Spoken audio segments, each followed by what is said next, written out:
ધોરણ 9 chapter number 1 આપણી આસપાસના દ્રવ્યો અને એમનો ભાગ નંબર 10 કાલે ભાગ નંબર 9 ના અંદર આપણે તાપમાનને કારણે દ્રવ્યના અંદર શું ફેરફાર થાય છે એનો અભ્યાસ અડધો કરેલો, અડધો આ છે. કારણ કે ટોપિક બહુ સમજવા જેવો છે એટલે હું તમને બે ભાગમાં ડિવાઇડેડ કરીને સમજાવું છું, બરોબર? તો આટલું સુધી આપણે વાત કરેલી કે જે રીતે તમને આ તો ખબર પડી જ ગઈ શું કહેવાય વ્યાખ્યા, ગલનગુપ્ત ઉષ્માની વ્યાખ્યા ખબર પડી ગઈ આટલું સુધી. પછી એવું કહે છે કે પાણી ઠંડુ હોય, બરોબર, એ વખતે ઘટના ખબર પડી જાય. હવે તમે ધીરે ધીરે એને તમે ગરમ કરવાનો પ્રયત્ન કરો, પાણી ગરમ થાય, સળિયા વડે તમે એને હલાવવાના, પછી પાણી ઉકળશે ને એટલે જે વરાળ હશે ને એ 100 ડિગ્રી સેલ્સિયસ ની હશે અને પાણી જે હશે ને એ 100 ડિગ્રી સેલ્સિયસ નું હશે. તો 100 જેમ આપણે બરફ ઠંડુ 0 ડિગ્રી સેલ્સિયસ હતું અને ઠંડુ પાણી એ 0 ડિગ્રી સેલ્સિયસ હતું, બરોબર, બંને અવસ્થા અલગ અલગ હતી પણ તાપમાન સરખા હતા. અને બરફમાંથી જ્યારે પાણી બનતું એને ગલન કહેતા હતા અને એને ગલનગુપ્ત ઉષ્મા કહેતા હતા. તો એ રીતે પાણીનું ટેમ્પરેચર 100 ડિગ્રી સેલ્સિયસ છે અને વરાળનું ટેમ્પરેચર એ 100 ડિગ્રી સેલ્સિયસ છે. બંનેના તાપમાન સરખા છે પણ બંનેની અવસ્થા અલગ અલગ છે. એટલે આપણે એ પાણીમાંથી બાષ્પીભવન થવાનું, જે પાણી હોય ગરમ પાણી 100 ડિગ્રી સેલ્સિયસ વાળું અને વરાળ, એટલે પાણીમાંથી વરાળ બનવાની પ્રોસેસને ઉત્કલન થયું કહેવાય. અને એ પ્રોસેસ બને ને ઉત્કલન બિંદુ કહેવાય ને. તો એને ઊર્જાને કઈ તો એને બાષ્પીભવનની ગુપ્ત ઉષ્મા કહેવાય. તો એને કઈ ગુપ્ત ઉષ્મા કહેવાય? બાષ્પીભવન ગુપ્ત ઉષ્મા. પેલી ગલન પ્રોસેસ થતી હતી, ગલન બિંદુ એ ગુપ્ત ઉષ્મા કહેવાતી હતી. આ ઉત્કલન બિંદુ એ ગુપ્ત ઉષ્મા કહેવાય, બરોબર. તો અને બાષ્પીભવન જે પ્રોસેસ કહેવાય બાષ્પીભવન થઈ કહેવાય, મતલબ ગરમ પાણીમાંથી વરાળ બનવાની એ પ્રોસેસ બાષ્પીભવન કહેવાય. તેને બાષ્પીભવન ગુપ્ત ઉષ્મા કહેવાય. તો એમાં બી પ્રવાહીમાંથી વાયુના કણોમાં ફેરફાર થાય છે. પ્રવાહીમાંથી વાયુના કણોમાં શું થાય છે? રૂપાંતરણ થાય છે. તો એના શું કહેવાય? બાષ્પીભવન ગુપ્ત ઉષ્મા કહેતા હોય છે આપણે, બરોબર. તો આપણું પાણીનું ઉત્કલન બિંદુ કેટલું? 100 ડિગ્રી સેલ્સિયસ. પણ કેલ્વિનમાં ફેરફાર કરો તો 100 માં 273 મળતો એટલે 373 કેલ્વિન ઉષ્મા થઈ ગઈ, બરોબર. તો શું તમે બાષ્પીભવન ગુપ્ત ઉષ્માની વ્યાખ્યા કરી શકો છો? જે રીતે તમે ગલનગુપ્ત ઉષ્માની વ્યાખ્યા બનાવી એ જ વસ્તુ બોલવાનું છે આપણે, બીજું કંઈ જ બોલવાનું નહીં. જે રીતે આપણે ગલનગુપ્ત ઉષ્માની વ્યાખ્યા કરીએ છીએ તે જ રીતે બાષ્પીભવન ગુપ્ત ઉષ્માની વ્યાખ્યા કરી શકો છો. કેવી રીતના? તો 373 કેલ્વિન કૌંસમાં 100 ડિગ્રી સેલ્સિયસ તાપમાને પાણીની બાષ્પના કણોમાં, એટલે પાણી જે હોય પાણીના બાષ્પ કણોમાં તે જ તાપમાને પાણીના કણો કરતા વધુ ઊર્જા ધરાવતું હોય. એટલે હું શું કહેવા માંગુ છું, આખી વસ્તુ હું તમને સમજાવીશ. પાણી હોય એના કણો નજીક હોય, ટેમ્પરેચર 100 ડિગ્રી સેલ્સિયસ છે, પણ પાણીના કણો નજીક હોય. કોના કરતા? વાયુ કરતા. વાયુના કણો છૂટા છે અને એનું ટેમ્પરેચર 100 ડિગ્રી સેલ્સિયસ છે. બંનેનું ટેમ્પરેચર તો સરખું જ છે. પેલા કણો બહુ નજીક છે પાણીના અને વરાળના કણો બહુ છૂટા છે. પાણીના કણોની ગતિ ઊર્જા ઓછી છે, વાયુના કણોની ગતિ ઊર્જા વધારે છે. એટલે એવું કહે છે કે એ જ તાપમાને, જે તાપમાને પાણી હોય ત્યારે એના કણોની ગતિ ઊર્જા અને જે તાપમાને વરાળ હોય એ દરમિયાન જ એના કણોની ગતિ ઊર્જા, એટલે પેલા પાણીના કણોની ગતિ ઊર્જા કરતા વાયુના કણોની ગતિ ઊર્જા કેવી હોય છે? વધુ હોય છે. તો આવું એટલા માટે થાય છે કે વરાળના કણો એ બાષ્પીભવન ગુપ્ત ઉષ્મામાં રૂપાંતરણ કરવા માટે વધારે ઊર્જા શોષી લે છે. એક્ઝામ્પલ તરીકે આ કોઈકને આપણે ધક્કો મારીએ તો એનામાં ઊર્જા ઉમેરાય. હું શું કહેવા માંગુ છું, કોઈ લારી હોય, આજ હું ધક્કો મારા લેપટોપનો ધક્કો મારીશ તો મારામાંથી ઊર્જા ઓછી થશે પણ લેપટોપમાં ઊર્જા વધશે, કારણ કે આગળ ગયું. એ જ રીતે જ્યારે હું અહીંથી ગરમ ઉષ્મા આપીશ ને તો એ ઉષ્મા કોણ શોષી લેશે? વાયુઓ. વાયુઓની ગતિ ઊર્જા વધી જશે એટલે વાયુઓ શેમાં કન્વર્ટ થઈ જશે? પાણીને હું અહીંથી ઉષ્મા આપીશ, ગરમ પાણીના તાપમાન આપીશ એટલે પાણીના કણો એ ઉષ્મા મેળવશે અને પાણીના કણોની ગતિ ઊર્જા વધશે એટલે કણોની ગતિ ઊર્જા વધશે તો એ શેમાં કન્વર્ટ થઈ જશે? વાયુમાં કન્વર્ટ થઈ જશે. ખબર પડે છે હું શું કહેવા માંગુ છું? આ રીતે જે રીતે ગલનગુપ્ત ઉષ્માની વ્યાખ્યા નક્કી કરી શકાય એટલે બાષ્પીભવન ગુપ્ત ઉષ્માની વ્યાખ્યા એ રીતે જ બનાવી શકાય. કે શું કહે છે? 373 કેલ્વિન કૌંસમાં 100 ડિગ્રી સેલ્સિયસ તાપમાને પાણીની બાષ્પના કણો, એટલે પાણીના બાષ્પના કણો અને તે જ તાપમાને પાણીના કણો કરતા વધુ ઊર્જા છે. કોની? પાણીના બાષ્પના કણોની. તે જ તાપમાને પાણીના કણો કરતા. આવું એટલા માટે થાય છે કે વરાળના કણો એ બાષ્પીભવન ગુપ્ત ઉષ્માના રૂપમાં વધારાની ઊર્જા શોષી લે છે.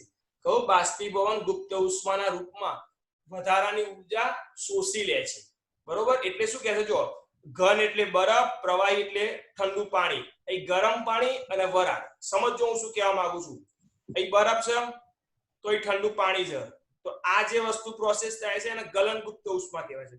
અહીં ગરમ પાણી અને વરાળ, અને આ ગરમ પાણીમાંથી વરાળ બને છે અને બાષ્પીભવન ગુપ્ત ઉષ્મા કહેવામાં આવે છે. ખ્યાલ આવી ગયો? તો તેથી અમે કહી શકાય છે કે તાપમાન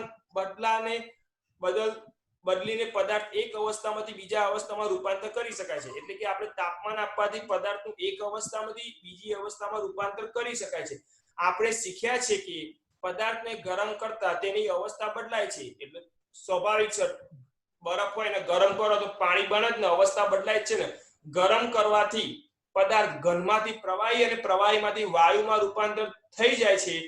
પરંતુ કેટલાક એવા પદાર્થો છે કે જે આ ઘનમાંથી સીધા વાયુમાં બને, આ અવસ્થા જ ના થાય. પ્રવાહી અવસ્થા બને જ નહીં, સીધા ઘનમાંથી સીમા થઈ જાય વાયુમાં, પ્રવાહી બને જ નહીં. જેમ પાણી કેવી રીતના બનતું હોય, તમે બરફનો ટુકડો લો પાણીનો, બરોબર, તો બરફ પહેલા પાણી બને, પછી પાણીમાંથી એની વરાળ બને. પણ અમુક એવા છે કે ડાયરેક્ટ ઘન અવસ્થામાંથી વાયુ અવસ્થામાં રૂપાંતર થઈ જાય, બરોબર. તેને ઉધ્વપાતન કહેવાય. શું કહેવાય? ઉધ્વપાતન. સમજો કેવી રીતના હું સમજાવું તમને. એવા પદાર્થ છે કે જે વાયુ અવસ્થામાં રૂપાંતર થયા વિના ગરમ કરતા ઘન અવસ્થામાંથી સીધા જ વાયુ અવસ્થામાં અને ઠંડા પાડતા પાછા ઘન અવસ્થામાં, એટલે આ સેન્ટરની પ્રોસેસ થાય જ નહીં. આ જે પ્રવાહી અવસ્થા છે ને એને થાય જ નહીં. ઘનમાંથી સીધા વાયુ અને વાયુમાંથી સીધા પ્રવાહી અવસ્થામાં થાય, બરોબર. એને શું કહેવાય? એને ઉધ્વપાતન કહેવાય. જુઓ, એમોનિયા ક્લોરાઇડ NaCl, NH4Cl લેવાનું. એમોનિયમ ક્લોરાઇડ NH4Cl બોલાય. N એ લખાતું નથી, NH4Cl, બરોબર. તો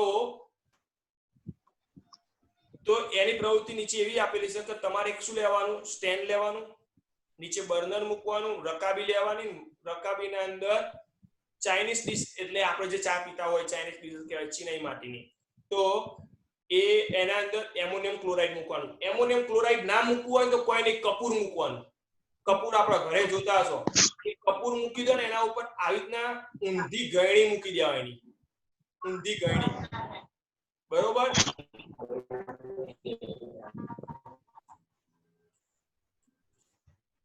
ઊંધી ગળણી મૂકી દેશો, પછીથી ગરમ કરવાનો પ્રયત્ન કરશો તો આ કપૂર સીધું વરાળ થઈ જશે. કપૂર કેવું હોય? ઘન હોય, બરોબર, અને સીધું વરાળ થઈ જશે. પાણી બનશે જ નહીં કપૂરનું, અને વરાળ બની જશે એટલે અહીં જમા થઈ જશે. અહીં ઠંડુ પડશે ને એટલે, કાં તો પછી આ રૂના પૂમડું ઉપર લગાડ્યું છે તો આ રૂના પૂમડામાં જમા થઈ જશે. ઊંધી રાખેલી ગળણી છે, સીધી નહીં હો, ઊંધી આમ ગોળ ઉપરથી ગોઠવેલી છે, તો ઘન સ્વરૂપમાં ફેરવાઈ જાય એને એમોનિયમ ક્લોરાઇડ. નીચે ચાઇનીઝ ડીશમાં કયું હતું? એમોનિયમ ક્લોરાઇડ ઘન જ હતું, પછી વરાળમાં થયું, ગરમ કર્યું એટલે, અને પછી પાછું શું થઈ ગયું? ઘન થઈ ગયું. એટલે કે પાણીની અવસ્થા બની, પ્રવાહી અવસ્થા બની નહીં. તો આ ઘનમાંથી વાયુ બનવું એને ઉધ્વપાતન કહેવાય. વાયુમાંથી પાછું ઘન બનવું એને ઉધ્વપાતન જ કહેવાય. બંને પ્રોસેસ ઉધ્વપાતન જ કહેવાય. હું શું કહેવા માંગુ છું જોજો તમે. ઘન અવસ્થામાંથી વાયુ અવસ્થામાં ઈને ઉધ્વપાતન કહેવાય. વાયુ અવસ્થામાં સીધું ઘન અવસ્થા બને ઈને ઉધ્વપાતન કહેવાય. પેલા એવું જઈ કે અહીંથી ગલન કહેવાય ને આ ફિઝિંગ કહેવાય, એવું નહીં. એ તો વસ્તુ બંને એક જ કહેવાય. ઘનમાંથી વાયુ ને વાયુમાંથી પાછું ઘન. ચલો હવે આ પ્રવૃત્તિ હું તમને થોડું કપૂર અથવા તો એમોનિયમ ક્લોરાઇડ એટલે નવસાર એટલે મીઠા જેવું જાવ લો, તેને બારીક ભૂકો કરી દેવાનો, ઝેર કરી દેવાનો, અને તેને ચાઇનીઝ ડીશમાં મૂકો. એક કાચની ગળણી ને ઊંધી કરીને એ વાસણ ઉપર મૂકી દો. આ ગળણીના છેડે આકૃતિમાં દર્શાવ્યા પ્રમાણે રૂ મૂકી દો. જો દેખાય છે એમોનિયમ ક્લોરાઇડનું ઉધ્વપાતન. હવે તેને ધીરે ધીરે ગરમ કરો અને ધ્યાનથી જુઓ. ઉપર પ્રવૃત્તિ દ્વારા તમે જ્યાં નિષ્કર્ષણ પર આવ્યા છો, જે નિષ્કર્ષણ પર આવ્યા છો ત્યાં પ્રવાહી અવસ્થામાં રૂપાંતર થયા વિના ઘન અવસ્થામાંથી સીધું વાયુ અવસ્થામાં રૂપાંતર થવાની પ્રક્રિયાને ઉધ્વપાતન કહે છે, બરોબર. એટલે કે ડાયરેક્ટ પ્રવાહી અવસ્થામાં થાય નહીં. અને પ્રવાહી અવસ્થામાં રૂપાંતરિત થયા વિના વાયુ અવસ્થામાંથી સીધું ઘન અવસ્થામાં રૂપાંતર થવાની પ્રક્રિયાને નિક્ષેપણ કહે છે. એટલે ઉધ્વપાતન જેવું જ છે, એને ઉધ્વપાતન જ કહેવાય. પણ નિક્ષેપણ જો તમને નથી નિક્ષેપણ નથી પૂછાય બોર્ડની પરીક્ષા પર સ્કૂલની પરીક્ષામાં, તો યાદ રાખજો કે નિક્ષેપણ કોને કહેવાય. ઉધ્વપાતન જેવું જ થાય, બરોબર. તો નિક્ષેપણ જ કહેવામાં આવે છે. જો એક હું તમને આકૃતિમાં સમજાવું, ઘનમાંથી વાયુ અને વાયુમાંથી પાછું ઘન, નિક્ષેપણ. યાદ રાખજો ઉધ્વપાતન જેવું જ છે, પણ અહીં નિક્ષેપણ આપેલું છે, યાદ રાખજો નિક્ષેપણ જ કહેવાય. રાધુ ઉધ્વપાતન સાઈડમાં રાખો, બરોબર. એટલે ઘનમાંથી વાયુ એને ઉધ્વપાતન, અને વાયુમાંથી ઘન આવે એને નિક્ષેપણ કહેવાય. યાદ રાખજો બંને વસ્તુ. આના અંદર અલગ બતાવીશું બુકના અંદર. ચલો, પરીક્ષા પૂછાય તો નિક્ષેપણ લખવાનું, ઉધ્વપાતન ના લખતા, એટલે માર્ક કપાઈ જાય, બરોબર. થાય છે બે એક જ પ્રોસેસ, પણ યાદ રાખવાનું. ખબર પડી ગઈ આખી પ્રોસેસ? હું હજુ તમને સમજાવું વિડિયો બતાવીને, એટલે આ વસ્તુ. ચલો, 1.4.2 દબાણમાં થતા ફેરફારની અસર. બીજો પોઈન્ટ, અગાઉ આપણે શીખી ગયા છીએ કે ઘટક કણો વચ્ચેના અંતર જુદા જુદા હોવાને કારણે દ્રવ્યની જુદી જુદી અવસ્થામાં વિવિધતા જોવા મળે છે. કોઈ પણ ગેસ સિલિન્ડરમાં ભરેલા વાયુ પર દબાણ લગાવીને સંકોચન કરવાથી શું થાય છે? શું તેના કણો વચ્ચેનું અંતર ઓછું થાય છે? હા, ઓછું થાય છે. શું તમને લાગે છે કે દબાણ વધવા કે ઘટવાથી દ્રવ્ય પદાર્થની અવસ્થામાં કોઈ ફેરફાર થશે? હા, થશે. આપણે ના જોયું કે આ ગેસ છે, એને દબાવો તો ગેસ બનશે, પણ એને વધારે દબાવશો પ્રવાહી બની જશે. તો દબાણમાં વધવાથી દ્રવ્યના કણો વધુ નજીક લાવી શકાય છે. ને આ કણો વચ્ચે વધુ નજીક લાવી શકાય દબાવવાથી. તમને આકૃતિ દોરી શકશો, મેં બતાવી બી દીધી તમને વિડીયોમાં. દબાણ વધવાથી અને તાપમાન ઘટાડવાથી વાયુનું પ્રવાહીમાં રૂપાંતરણ કરી શકાય છે. તમે કીધું એ રીતે આ દબાણ વધારવાનું અને ઠંડુ પાડો તો આ વાયુમાંથી શેમાં બનશે? પ્રવાહી. શું તમે ઘન કાર્બન ડાયોક્સાઇડ સૂકો બરફ, ઘન કાર્બન ડાયોક્સાઇડ સૂકો બરફ વિશે સાંભળ્યું છે? હા, તેને ઊંચા દબાણે સંગ્રહિત કરવામાં આવે છે. એટલે તમે કાર્બન ડાયોક્સાઇડ વાયુ હોય એને દબાવો તમે, એટલે ઊંચું દબાણ કહેવાય. આપ્યું હોય એને શું કહેવાય? ઊંચા દબાણે. અને ઠંડુ પાડો, બરોબર, તો એ શું બની જશે? બરફ બની જશે સૂકો. તો ઘન કાર્બન ડાયોક્સાઇડ પ્રવાહી અવસ્થામાં આવ્યા વિના સીધું વાયુ અવસ્થામાં પરિવર્તન થઈ જાય છે. જ્યારે તમે ઘન સૂકો બરફ ને વાતાવરણ મૂકો ત્યારે પ્રવાહી અવસ્થામાં આવ્યા વિના સીધું વાયુ અવસ્થામાં પરિવર્તન થઈ જાય છે. તેમજ ઘન સૂકો બરફ, એટલે સૂકો બરફ, ઘન કાર્બન ડાયોક્સાઇડ સૂકો બરફ કહેવામાં આવે છે, ડ્રાય આઈસ. સમજી લેજો. આ રીતે આપણે કહી શકીએ છીએ કે પદાર્થની અવસ્થાઓ એટલે કે ઘન, પ્રવાહી અને વાયુ દબાણ અને તાપમાન દ્વારા નક્કી કરી શકાય છે. દબાણમાં ફેરફાર કરીને તમે અવસ્થા બદલી શકો, અને તાપમાનમાં બી ફેરફાર કરીને તમે અવસ્થા બદલી શકો. 1 2 3 4 5 6 અવસ્થા મેં તમને સમજાવી દીધી. ખાલી આ વસ્તુ સમજવાની છે. મેં તમને દબાણની વ્યાખ્યા સમજાવી હતી આગળ વિડિયો દ્વારા, કે વાયુનું દબાણ માપવા માટે એક વાતાવરણ કહીએ છીએ, એક એટીપી એટમોસ્ફિયર કહેવાય. એટીપી એટલે એટમોસ્ફિયર કહે છે. દબાણનો એસઆઈ એકમ પાસ્કલ, કારણ કે પાસ્કલ નામના વૈજ્ઞાનિકે શોધેલો. મેં તમને દબાણનું સમજાવી દીધેલું. દબાણ કે કોઈ પણ પદાર્થની એકમ સપાટી દીઠ એટલે કે કોઈ એકમ ક્ષેત્રફળ દીઠ લાગતા બળને તે પદાર્થને દબાણ કહે છે, તે પદાર્થનું દબાણ કહે છે. અને એવું Newton into meter square, video જોઈ લેજો આપણી આગળ. ન્યૂટન ઇન્ટુ મીટર સ્ક્વેર એના આપણે એક પાસ્કલ કહેતા હતા. એ વખત મેં તમને સમજાવ્યું હતું, પાસ્કલ નામનો વૈજ્ઞાનિક હતો, યાદ છે ને? તો એક એટમોસ્ફિયર યાદ રાખજો ખાસો, કે એક એટમોસ્ફિયર એટલે અત્યારે આપણે જે વાતાવરણમાં છે ભણીએ છીએ વાતાવરણ કહેવાય. એક એટમોસ્ફિયર દબાણ, આપણા ઉપર એક એટમોસ્ફિયર જેટલું દબાણ લાગે છે. તો એને 1.01 એટલે એક સમજી લો ને, 1.01 ગુણ્યા 10⁵ માઇનસ નહીં હો, ધ્યાન આપજો. અહીં છોકરાઓ બહુ ભૂલ કરે છે, ગણિત ઓછું આવડે છે. અહીં 1.01 ગુણ્યા 10⁵ છે. અહીં જો 6 આપો ને તમને, કે કેટલી ઘાત? 6 ઘાત, તો આ પોઈન્ટ આગળ આવો. જો તમને 4 આપો ને તો આ પોઈન્ટ પાછળ જાય. તમને આ વસ્તુ શીખવાડી શું જ્યારે લાઈવ મળશે, પણ અત્યારે યાદ રાખો કે 1.01 ગુણ્યા 10⁵.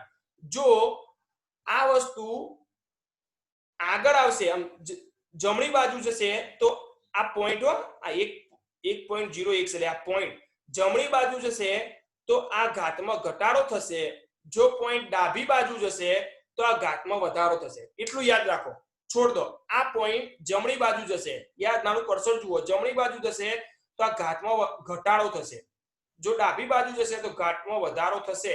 જો આ પોઈન્ટ ખસીને અહીં આવી જાય 0 પછી તો એ 4 થઈ જાય, અને આ પોઈન્ટ ખસીને 1 ની આગળ આવી જાય 0.1 થઈ જાય તો 6 થઈ જાય. તો વાતાવરણમાં હવાના દબાણને વાતાવરણીય દબાણ કહે છે. આ હવાનું દબાણ આપણી ચામડી ઉપર વાગતું હોય એને વાતાવરણીય દબાણ કહે છે. દરિયાની સપાટી પર વાતાવરણીય દબાણ એક વાતાવરણ છે. હવે જુઓ, દબાણ તો ભૌગોલિક પરિસ્થિતિ, ઇન્ડિયાનું દબાણ કંઈક અલગ હોય, ઓસ્ટ્રેલિયામાં દબાણ અલગ હોય, અમેરિકામાં દબાણ અલગ હોય, કારણ કે દરેકનું તાપમાન અને ભૌગોલિક પરિસ્થિતિ પૃથ્વી ઉપર અલગ અલગ સ્થાન ઉપર આપણા દેશો આવેલા છે. તો સ્વાભાવિક છે કે દબાણ એ અલગ અલગ હોય પૃથ્વી ઉપર. પણ આપણે કયું દબાણ લેવાનું? તો સ્ટાન્ડર્ડ દબાણ કયું ખબર છે? સમુદ્રની જે સપાટી પર પાણી હોય ને, સમુદ્રની સપાટી પર પાણી, એ સપાટી ઉપર જે હવા રહેલી છે એની જે હવા છે એનું દબાણ એટલે એક સ્ટાન્ડર્ડ વાતાવરણીય દબાણ કહેવાય, સામાન્ય વાતાવરણીય દબાણ કહેવાય. બરોબર? સ્પેસિફિક વાતાવરણ, એટમોસ્ફિયરિક દબાણ. ખ્યાલ આવી ગયો આટલા સુધી? આ પ્રશ્નો તમારે કાલે તૈયાર કરવાના છે. આટલા આવડશે, બહુ સિમ્પલ છે. મેં તમને સમજાવ્યું. 2 દિવસ આના અંદર માથુકૂટ કરી છે, 3 દિવસ. બરોબર? આ પ્રશ્નો તમને આવડવા જ જોઈએ. ના આવડે તોય તમે કાલ કહેજો તો હું શીખવાડીશ, પણ ટ્રાય કરજો ખાસ. બરોબર? ઇફેક્ટ લગાવજો, પ્રયત્ન કરજો ખાસ. ઓકે, ચલો.